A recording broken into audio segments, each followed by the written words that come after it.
dis souvent que l'ennemi le plus dangereux n'est pas celui qui vous fait face avec une épée, mais celui qui se tient à vos côtés avec un sourire. On pense tout savoir de la personne qui partage nos secrets, nos fous rires et nos larmes depuis l'enfance. On croit que le temps est une garantie de loyauté. Mais la vérité, celle qui brûle et qui empêche de dormir, c'est que la trahison ne vient jamais d'un étranger. Elle vient de la seule personne en qui vous aviez placé une confiance aveugle. Voici l'histoire de l'ombre qui grandissait dans la lumière de notre amitié, une histoire de silence, de masques et d'un poignard planté avec une précision chirurgicale. Tout a commencé par un sentiment diffus, une sorte d'instinct animal que j'ai préféré étouffer. Sarah et moi, nous étions inséparables. On nous appelait les jumelles, non pas par le sang, mais par cette connexion invisible qui semblait nous lier. Elle connaissait mes failles, mes peurs nocturnes, l'histoire de chaque cicatrice sur mon cœur. Et moi, je pensais connaître la moindre de ses pensées. Mais avec le recul, je vois les signes. Je vois ses regards qui s'attardaient une seconde de trop, ces silences qui n'étaient pas paisibles mais lourds de non-dits, et cette façon qu'elle avait de se réjouir de mes succès avec des mots un peu trop polis, un peu trop froids. La trahison, ce n'est pas un événement brutal qui explose sans prévenir. C'est une érosion. C'est une petite fissure dans un barrage qu'on ignore jusqu'au jour où tout s'effondre. Pour nous, le point de rupture a été ce projet pour lequel j'avais sacrifié mes nuits et mon énergie depuis des mois. C'était bien plus qu'un travail, c'était l'aboutissement d'un rêve. Sarah était là, à chaque étape. Elle m'écoutait déballer mes doutes, elle relisait mes brouillons, elle m'encourageait quand je voulais tout plaquer.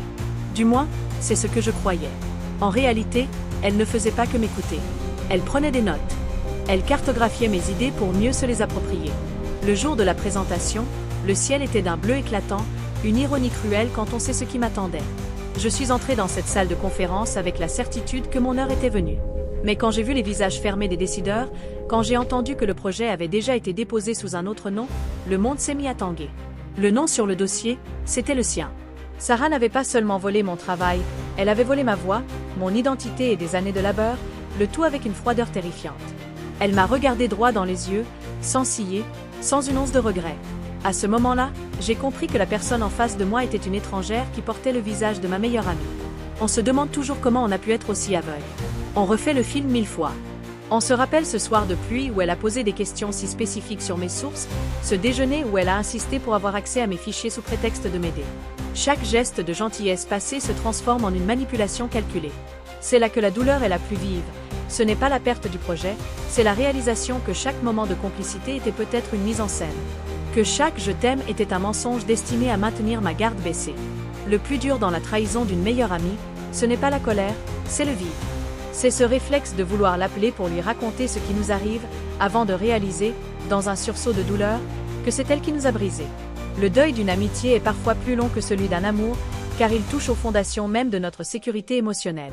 On finit par douter de tout le monde, on scrute les intentions derrière chaque sourire, on érige des murs de barbelés autour de notre âme. On se sent stupide d'avoir été si vulnérable, si ouverte, si humaine. Mais avec le temps, la fumée se dissipe. La colère, cette flamme dévorante, finit par laisser place à une clarté glaciale. J'ai compris que sa trahison n'était pas un reflet de ma valeur, mais un aveu de sa propre misère. On ne vole que ce qu'on est incapable de créer soi-même. On ne trahit que par peur ou par une ambition qui a dévoré toute trace d'humanité. Elle a peut-être obtenu le succès qu'elle convoitait, mais elle l'a bâti sur un terrain miné. Car la réussite obtenue par le mensonge porte en elle les germes de sa propre destruction. Elle vivra désormais avec la peur constante que quelqu'un lui fasse ce qu'elle m'a fait. Quant à moi, j'ai appris la leçon la plus coûteuse de ma vie. J'ai appris que la loyauté ne se décrète pas, elle se prouve dans l'obscurité. J'ai appris à chérir ceux qui restent quand le rideau tombe et que les projecteurs s'éteignent. La cicatrice est là, elle restera. Elle me rappellera de ne jamais donner les clés de mon jardin secret à n'importe qui. Mais elle me rappellera aussi que je suis capable de survivre à l'inimaginable. La trahison vous change, c'est certain. Elle vous rend plus dur, peut-être, mais elle vous rend aussi infiniment plus lucide. Ne laissez jamais la trahison d'une seule personne empoisonner votre vision de l'humanité tout entière. Il y a des gens qui méritent votre lumière, des âmes qui ne connaissent pas le goût de la duplicité. Le plus grand triomphe que vous puissiez avoir sur ceux qui vous ont déçus, ce n'est pas la vengeance, c'est l'indifférence. C'est de continuer à avancer, à créer, à aimer, tout en laissant les traîtres derrière vous, piégés dans le labyrinthe de leur propre manipulation. La vie a une manière très particulière de remettre les pendules à l'heure. Gardez votre intégrité, car c'est la seule chose qu'on ne pourra jamais vous voler, sauf si vous décidez de l'abandonner. Restez digne, restez vrai, et surtout, apprenez à écouter ce que le silence des autres essaie de vous dire. Est-ce que tu as déjà ressenti ce froid dans le dos quand tu réalises que tu dormais à côté d'un serpent? Souviens-toi que chaque fin est un espace qui se libère pour quelque chose de plus authentique.